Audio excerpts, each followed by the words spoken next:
بلاصه كيما هذه ولا غير ما تباع ليك الاطلس البليزي واش راهم مخبي.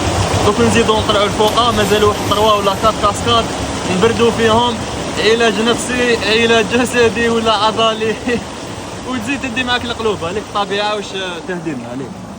هذه البلاصه نروح لها كل مره نحب نصفي فيها راسي ولا تكون تلفت لي وين نمشي. نلم ساكودو ديالي نعيط لميزامي ونروح نضربوا فيها وما بلاش. ليك جاكوزي اللي راني فيه خص فيها غير عنقود عنب ولا حبيبات تاع حبل الملوك. وباينه خرجه كيما هذه كلالي ديما عقابي صورني دير لي فيديو وبعث لي في تيليجرام. ربي صح هذه المره والله ما راني طالقو. ويلزم تشوفوا الكواليس تاع الخرجات ديالنا. واحد لي ميمس راه عندي في تليفون مزيان ما جيتش نبارطاجي تباهليل تاع الخرجات ديالنا. ليك واش راهو يدير.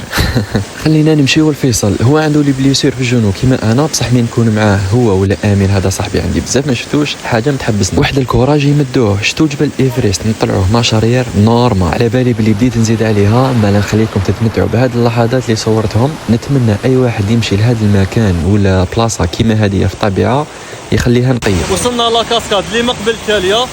دزنا على طريق نقول شويه صعيبه اللي عنده بروبليم في جون ولا راح يتعب شويه ماشي حاجه. مي الكاسكاد هذه تستاهل ليه.